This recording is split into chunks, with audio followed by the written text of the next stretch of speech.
यहाँ तो ऐसा कुछ भी नहीं हुआ। किंतु वहाँ तो कुछ हुआ है महाराज। भूचाल के पश्चात एक विचित्र सा प्रकाश फैलने लगा था वहाँ पर। हम सब भयभीत हो चुके थे महाराज, हम सब भाग आए।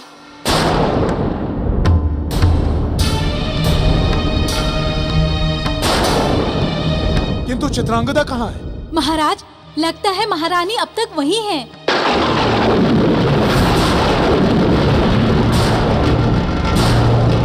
पता नहीं क्या हुआ होगा उसके साथ में। चित्रांगदा! मैं यहाँ तुम्हें वरदान या आशीर्वाद देने के लिए नहीं आया हूँ, मैं तुम्हें श्राप देने के लिए आया हूँ। यदि तुमने सूरत के साथ विवाह किया तो विवाह मंडप में ही उसकी मृत्यु हो जाएगी। यदि तुमने सूरत के साथ विवाह किया तो विवाह मंडप में ही उसकी मृत्यु हो जाएगी। चित्रांगदा!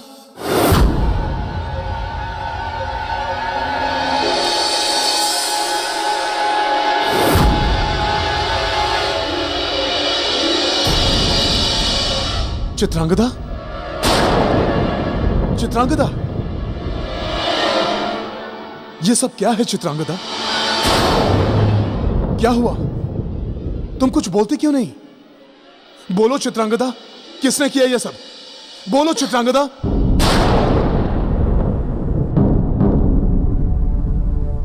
महाराज, मैं आपसे विवाह नहीं कर सकती।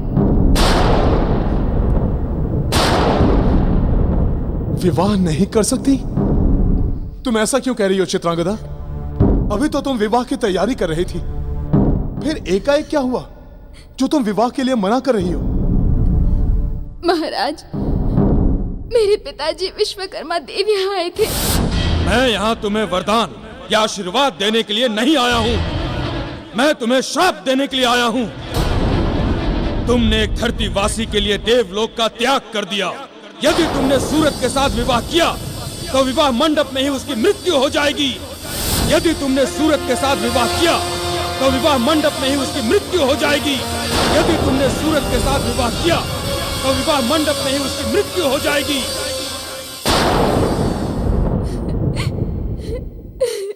महाराज, अब हमारा विवाह कभी नहीं होगा। अब हमारा मिलन कभी नहीं हो सकता। नहीं चित्रांगदा, नहीं, ऐसा नहीं हो सकता। हमारा विवाह होगा, अवश्य होगा। तुम्हारे पिता तो क्या, स्वयं मृत्यु भी हमारे मिलन में बाधा नहीं बन सकती। नहीं महाराज, मैं अपने प्रेम के लिए आपका जीवन संकट में नहीं डाल सकती। तुम चिंता मत करो चित्रांगदा, सब ठीक हो जाएगा। नहीं महाराज, अब ये संभव नहीं है। अब हमारा विवाह नहीं हो सकता।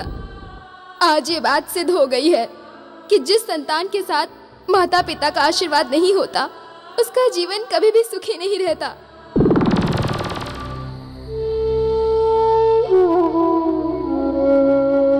ऋषिवर, ये तो अन्याय है। पुत्र तो पिता की बगिया में खिला वो कोमल पुष्प रहता है जिसकी सुगंध से माता पिता का सारा जीवन महक उठता है, और विश्वकर्मा जी ने उसी पुष्प को कुचल डाला।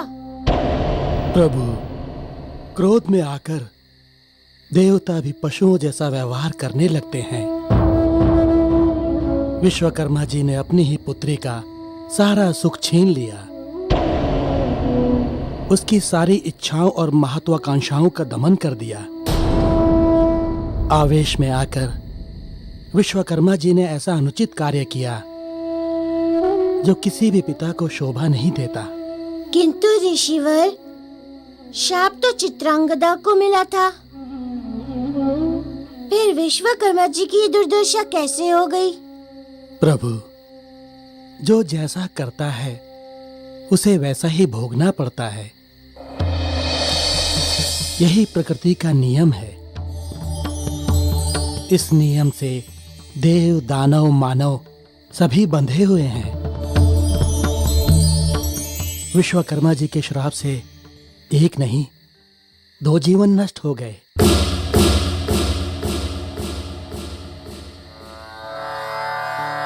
प्रणाम गुरुदेव। गुरुदेव, ब्रह्म मुहूर्त होने को है। आपका स्नान ध्यान और प्रातः वंदन का समय हो गया है। ठीक है देवव्रत, मैं आता हूँ। प्रभु, यदि आपकी अनुमति हो तो मैं स्नान ध्यान कराऊं? अवश्य ऋषिवर, हम आपकी प्रतीक्षा कर लेंगे। लगता है विश्वकर्मा जी अपनी ही करनी का दंड भोग रहे हैं। पता नहीं इस समय जामवंत जी और विश्वकर्मा जी कैसे होंगे।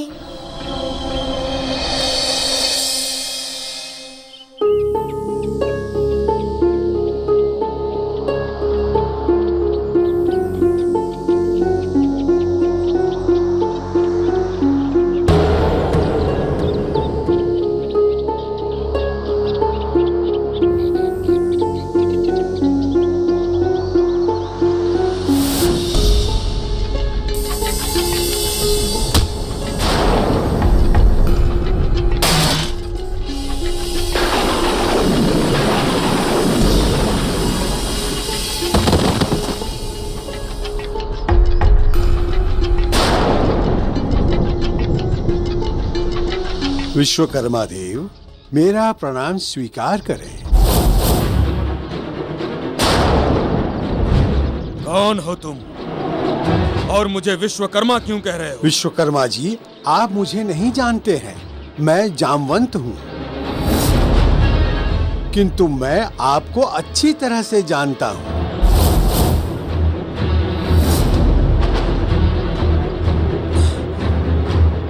मैं विश्वकर्मा नहीं हूँ। वो कहाँ है दुष्ट वानर बालक? वो यहीं कहीं हैं, बस आते ही होंगे।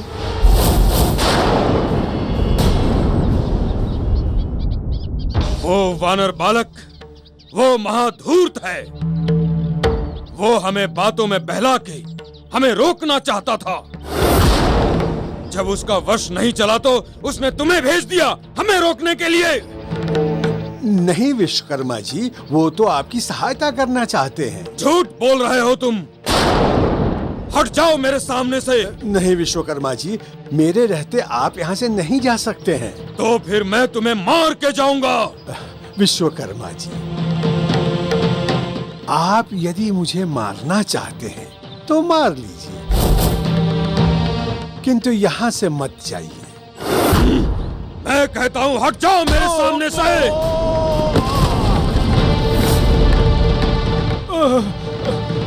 यदि विश्वकर्मा जी चले गए तो प्रभु की आज्ञा का उल्लंघन होगा। मुझे उन्हें रोकना ही होगा। हाँ। विश्वकर्मा जी, रुक जाइए। विश्वकर्मा जी, रुक जाइए। विश्वकर्मा जी,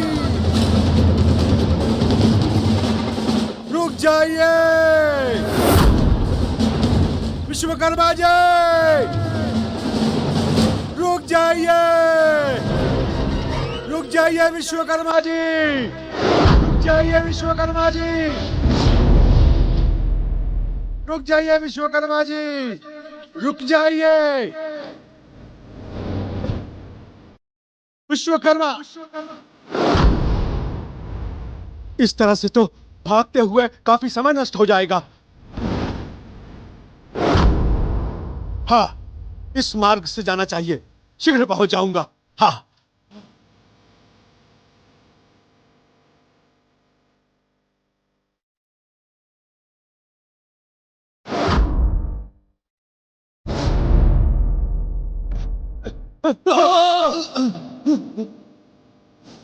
मेरा पीछा छोड़ दो। नहीं विश्वकर्मा जी, आप यहाँ से कहीं नहीं जा सकते हैं।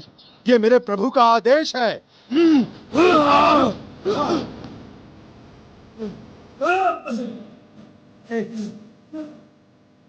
लगता है तुम्हारी मृत्यु ही तुम्हें बार बार मेरे सामने खींच कर ला रही है।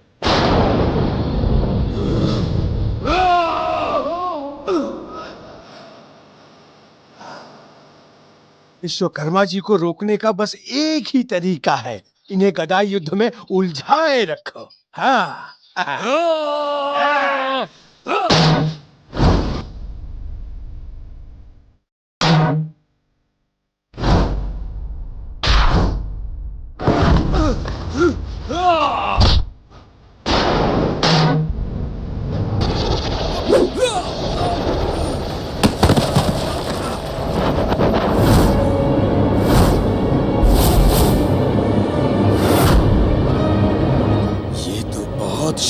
शक्तिशाली है। इसे हराना इतना आसान नहीं है। कुछ ऐसा करना होगा कि इसे पता भी ना चले और मैं यहाँ से निकल जाऊं। हाँ, आप जो सोच रहे हैं विश्वकर्मा जी, वो मैं सब समझ रहा हूँ, किंतु आप कितनी भी कोशिश कर ले, मैं प्रभु के आने से पहले आपको जाने नहीं दूंगा।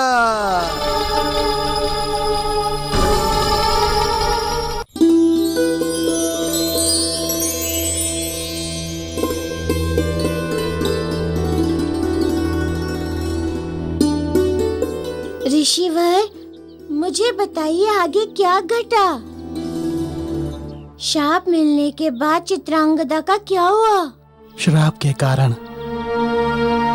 चित्रांगदा ने विवाह के लिए स्पष्ट मना कर दिया। महाराज, मैं अपने प्रेम के वेदी पे आपके जीवन की बलि नहीं चढ़ा सकती। सच्चा प्रेम जीवन या मृत्यु से भयभीत नहीं होता चित्रांगदा। हमारा प्रेम सच्चा है, परिणाम चाहे कुछ भी हो, लेकिन हमारा मिलन कोई नहीं रोक सकता। नहीं महाराज, ये संभव नहीं है। मेरा प्रेम भी सच्चा है, इसलिए मैं आपसे विवाह नहीं करूंगी। मैं आपसे विवाह नहीं करूंगी। मैं आपसे विवाह नहीं करूंगी।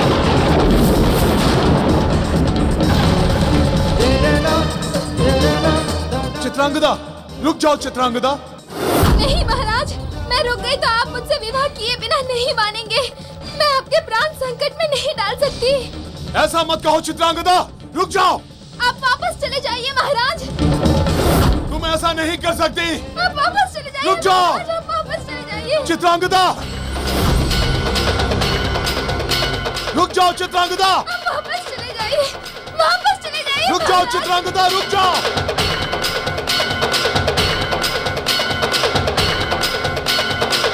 रुक जाओ चित्रांगदा, रुक जाओ। नहीं महाराज, मुझे क्षमा कर दीजिए। इस जन्म में हमारा मिलन नहीं हो सकता है। ईश्वर ने चाहा तो हम अगले जन्म में जरूर मिलेंगे। मुझे क्षमा कर दीजिए महाराज। आपको सौगंध है मेरे प्रेम की कि आपकी जिस जीवन को बचाने के लिए मैं अपने प्राण त्याग रही हूँ, आप उस जीवन को यूं नष्ट नहीं करेंगे महाराज। आपको सौगंध है।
तुमने क्या किया? तुम मुझे छोड़कर कैसे जा सकती हो चित्रांगदा? हे ईश्वर, क्या अपराध किया था मैंने? मेरी चित्रांगदा मेरे आंखों के सामने मुझे छोड़कर चली गई और मैं राजा होते हुए भी कुछ नहीं कर सका। धिक्कार है मुझ पर और मेरे राजा होने पर।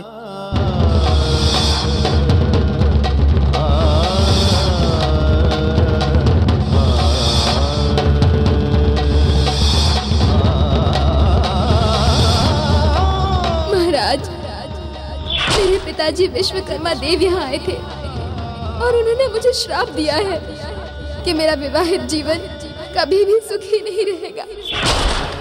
महाराज, मैं अपने प्रेम की वेदी पे आपके जीवन की बलि नहीं चढ़ा सकती।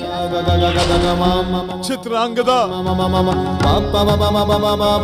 तुम मेरे जीवन को बचाने के लिए इतना दूर चली गई, फिर मैं तुम्हें कभी वापस न ला पाऊंगा। किंतु ये तो तुम भी जानते थे कि तुम्हारे बिना मेरे जीवन का कोई अर्थ नहीं है। फिर तुमने ऐसा क्यों किया चित्रांगदा, क्यों किया?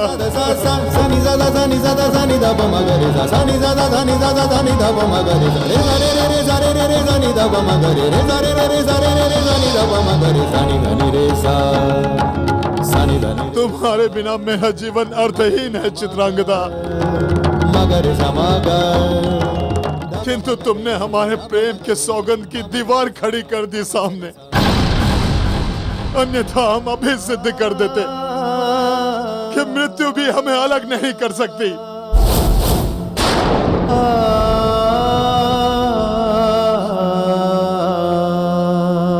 चित्रांगदा, अब मेरा जीवन इस मृत्यु से अधिक दुखदाई हो गया है। पता नहीं कब तक इस निर्जीव देह को ढो सकूंगा, किंतु यह विश्वास है मुझे कि शीघ्र ही मेरा तुमसे मिलन होगा।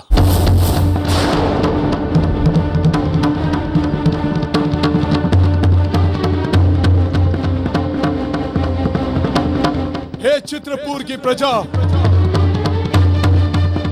अब मेरी स्थिति ऐसी है कि ना तो मैं राजपाट संभाल पाऊंगा और ना आप सबकी सेवा कर पाऊंगा।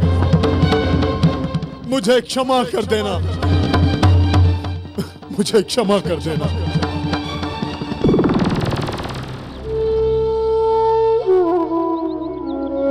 और इस प्रकार पिता विश्वकर्मा के क्रोध की बलि चढ़ गया। चित्रांगदा और राजा सूरत का प्रेम, दो सच्चे प्रेमी एक दूसरे से बिछड़ गए।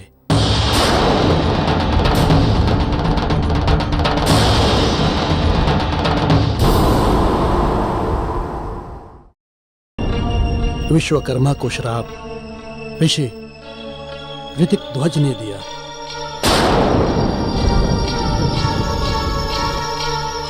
ऋषि ऋतिकध्वज ने? किंतु उन्होंने ऐसा क्यों किया? अनेकों बार ऐसा हुआ है। जब किसी ने घोर अन्याय और अत्याचार किया है तो ऋषियों को भी आगे आना पड़ा है उसके विरोध में। और ऐसा ही ऋषि ऋतिकध्वज के साथ हुआ। उनका आश्रम कावेरी नदी के निकट बसा हुआ था, जिस नदी में चित्रांगदा ने कूदकर आत्महत्या करने का प्रयास किया था। उस दिन ऋषि ऋतिकध्वज ध्यान मग्न थे।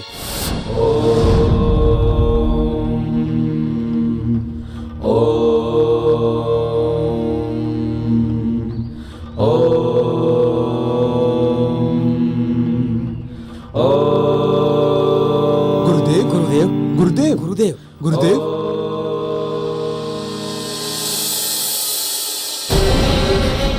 क्या हुआ शिवम? शुभम, इस तरह क्यों चिल्ला रहे हो? गुरुदेव, किसी कन्या की देह बहती हुई नदी में आई है।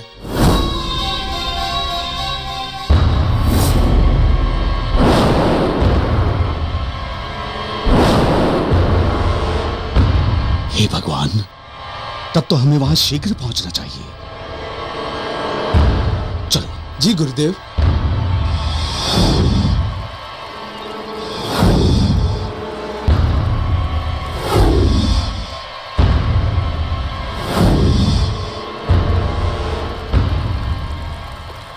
वो देखिए गुरुदेव, वो रही कन्या।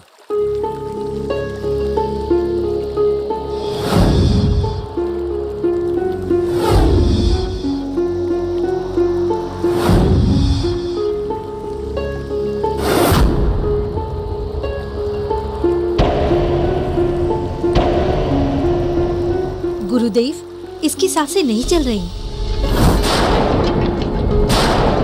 ना ही इसकी देह में कोई हलचल है। लगता है इसकी मृत्यु हो चुकी है। लगता है इसकी मृत्यु हो चुकी है।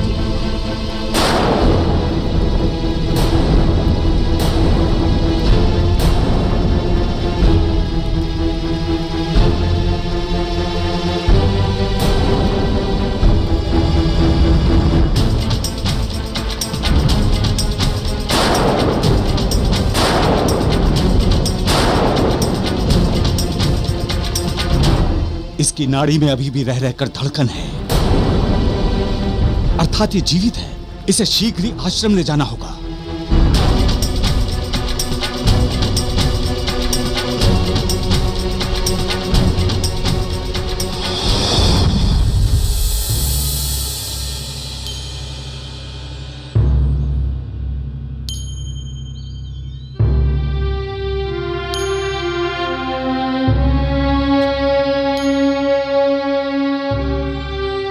लो कुसुम, ये लेप इसके माथे पर लगा दो।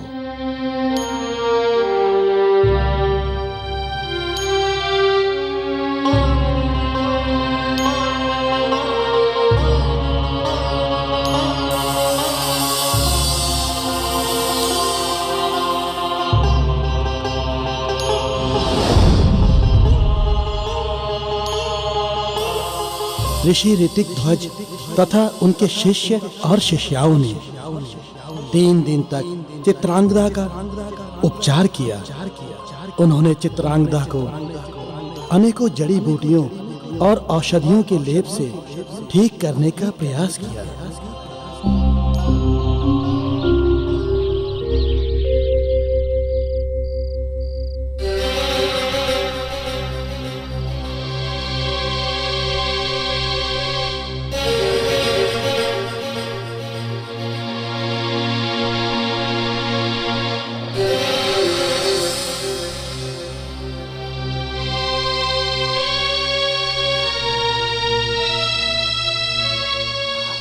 शिष्यों, आप सबका प्रयास सफल हुआ है। इस कन्या के जीवन में आया हुआ संकट अब टल गया है। हे भगवान, आपका बहुत बहुत धन्यवाद।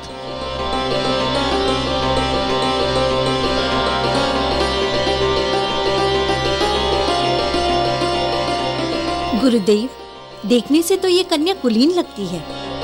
इसके वस्त्र से तो लग रहा था जैसे ये कोई राजकुमारी या कहीं की रानी है। हाँ कुसुम, आपने ठीक कहा। लगता है जैसे विवाह मंडप से सीधे उठकर आई हो। गुरुदेव, क्या हुआ इसके साथ जो ये मृत्यु के मुख तक पहुंच गई थी? गुरुदेव, अवश्य कोई गंभीर कारण रहा होगा जो ये आत्महत्या जैसा कठोर निर्णय लेने पर विवश हुई। गुरुदेव, इस सुंदर और कुलीन कन्या की हमने इतने दिन सेवा की है कि इसके साथ हम सबका लगाव हो गया है। आप तो योग दृष्टि से सब कुछ ज्ञात कर सकते हैं कि इसके साथ क्या हुआ है। गुरुदेव, यदि किसी ने इसके साथ अत्याचार किया है तो उसे दंड अवश्य मिलना चाहिए। हाँ गुरुदेव, बताइए ना इसके साथ क्या हुआ है। ठीक है शिष्यों, यदि आप सबकी यही इच्छा है तो मैं पता लगाता हूं कि इसके साथ क्या हुआ था।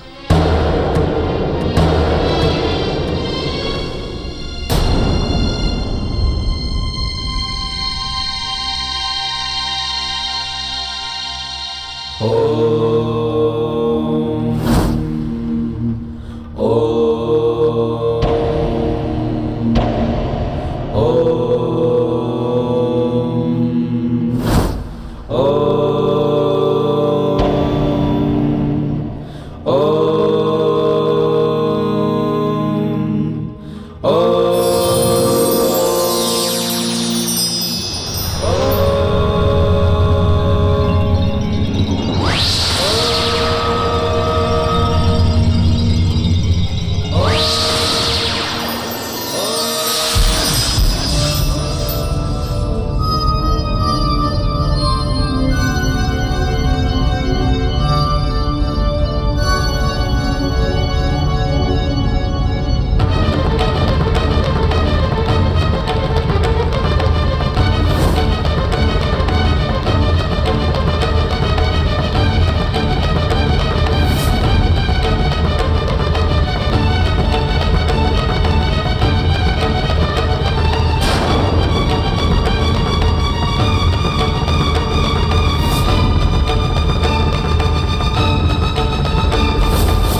क्या हुआ गुरुदेव?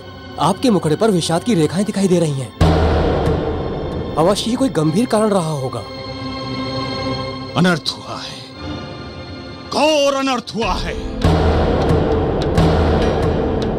एक पिता द्वारा स्वयं अपनी पुत्री के ऊपर क्रूरतम अत्याचार हुआ है। क्या इनकी यह दशा इनके पिता द्वारा ही हुई है? हाँ शिवम, ये देव शिल्पी विश्वकर्मा की पुत्री चित्रांगदा है।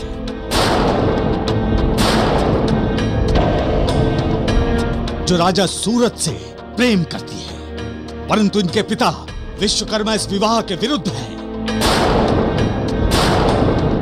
उन्होंने अपने झूठे अहम को संतुष्ट करने के लिए इसे श्राप दे दिया है। इससे क्षुब्ध होकर इसने अपना जीवन समाप्त करने का प्रयास किया था। कोई पिता अपनी पुत्री के प्रति इतना क्रूर कैसे हो सकता है? विश्वकर्मा, तुमने घोर पाप किया है, जिसका दंड तुम्हें अवश्य मिलेगा। अरे एक पिता तो अपनी पुत्री का कन्यादान करता है, उसे आशीर्वाद देता है। तुमने अपनी ही पुत्री को श्राप दे डाला। तुम्हें दंड मिलेगा, और वो दंड मैं दूंगा।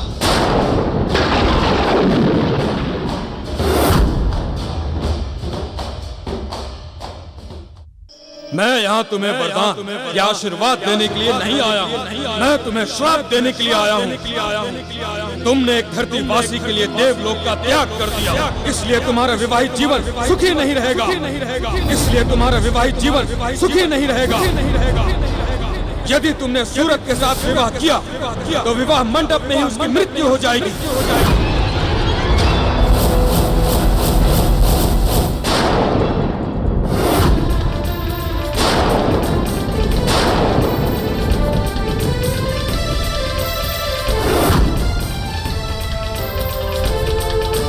ओम ऐं श्रीं ह्रां ह्रीं ह्रूं ह्रैं ह्रौं ह्रः। ओम ऐं श्रीं ह्रां ह्रीं ह्रूं ह्रैं ह्रौं ह्रः। ओम ह्रां ह्रीं ह्रूं ह्रैं ह्रौं ह्रः।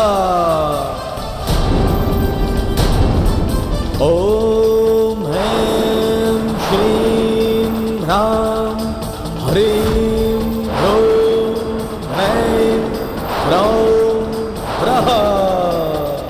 ओम ऐं श्रीं ह्रां ह्रीं ह्रूं ह्रैं ह्रौं ह्रः। ये क्या? ऋषि ऋतिक ध्वज कितने क्रोध में हैं। इसीलिए वे इन मंत्रों का उच्चारण कर रहे हैं। हाँ वरुण देव, इन मंत्रों का प्रयोग जिसके लिए भी किया जाता है वो संपूर्ण ब्रह्मांड में चाहे कहीं भी हो, मंत्र शक्ति में बंधकर उसको आना ही होता है। हाँ देवों, ऋषि ऋतिक ध्वज विश्वकर्मा जी के द्वारा अपनी ही पुत्री के प्रति किए गए घोर अत्याचार से क्रोधित हो उठे हैं और अब वो विश्वकर्मा जी को दंडित करना चाहते हैं। किंतु देवराज, विश्वकर्मा कोई साधारण देव नहीं है। भगवान विष्णु का चक्र, महादेव का त्रिशूल और आपका वज्र और ऐसे अनेकों आयुध विश्वकर्मा की ही देन है। अग्निदेव, मंत्रों में बहुत शक्ति होती है। अब देखते हैं कि ऋषि ऋतिक ध्वज विश्वकर्मा जी को अपने मंत्रों में बांध पाते हैं या नहीं। ओम ऐं श्रीं ह्रां ह्रीं ह्रूं ह्रैं ह्रौं ह्रः।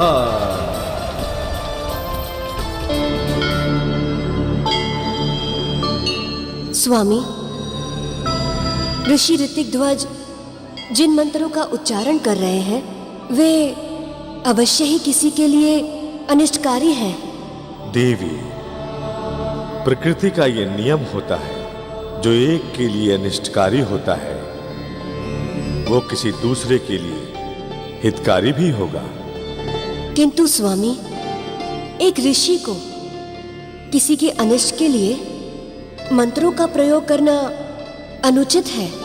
देवी, ऋषि ऋतिक ध्वज के माध्यम से वो महत्वपूर्ण घटना घटने वाली है जो दो वानरों नील और नल के जन्म का आधार बनेगी। ये नील और नल भी उस महत्वपूर्ण कार्य में योगदान देंगे जिसके लिए महादेव, विष्णुदेव, स्वयं मैंने और अन्य देवों ने अपने अपने अंशों से पृथ्वी पर अवतार धारण किया है। किंतु देवी सरस्वती, जो घटना अभी घटने वाली है उसमें आपके सहयोग की भी आवश्यकता होगी। अवश्य देव, बताइए हमें क्या करना होगा? देवी, आपको ऋषि ऋतिक ध्वज की जिह्वा पर बैठकर उसे नियंत्रित करना है जिससे कि उनके मुख से वही निकले जो भविष्य में नील और नल के जन्म का आधार बने।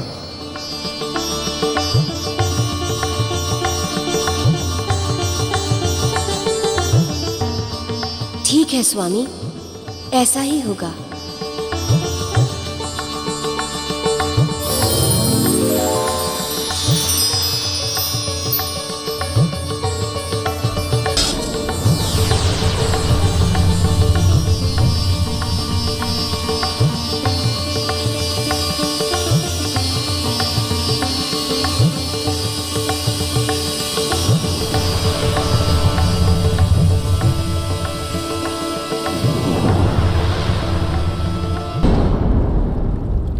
विश्वकर्मा,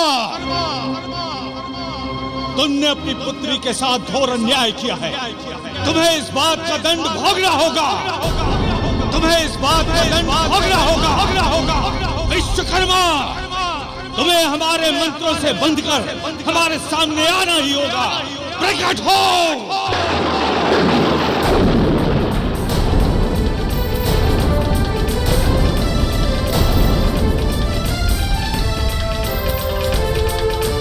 ओम ऐं श्रीं ह्रीं ह्रूं ह्रैं ह्रौं ह्रः।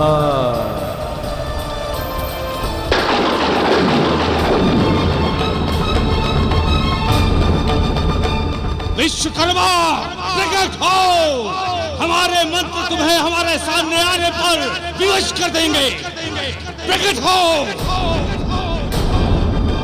विश्वकर्मा, प्रकट हो। प्रकट हो विश्वकर्मा। विश्वकर्मा, प्रकट हो।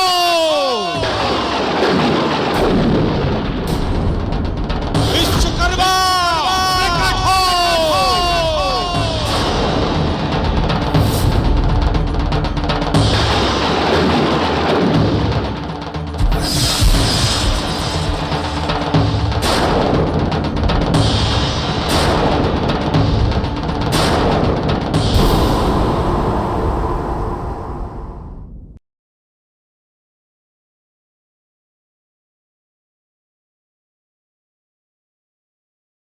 आप एक ऋषि हैं, इसलिए हम अभी तक आपकी सारी बातें सुन रहे हैं। आपने देवता होकर भी एक पशु की भांति व्यवहार किया है, इसलिए मैं आपको श्राप देता हूं। इसलिए मैं आपको श्राप देता हूं।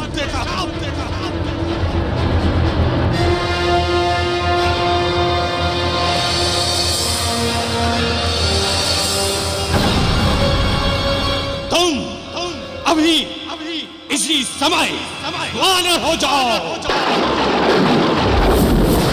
वानर हो जाओ।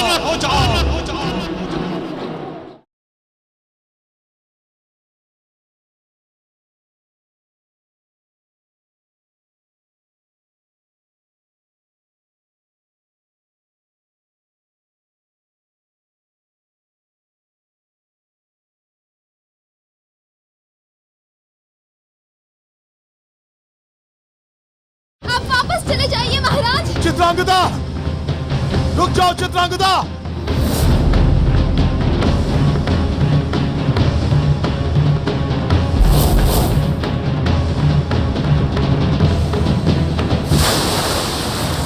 चित्रांगदा, चित्रांगदा, चित्रांगदा।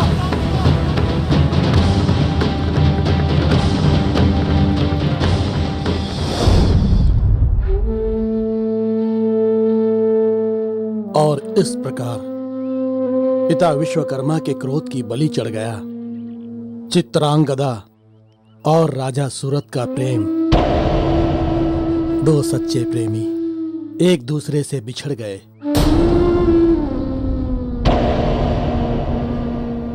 ऋषिवर, चित्रांगदा को तो विश्वकर्मा जी ने शाप दिया, किंतु विश्वकर्मा जी को शाप किसने दिया? विश्वकर्मा को श्राप ऋषि ऋतिक ध्वज ने दिया।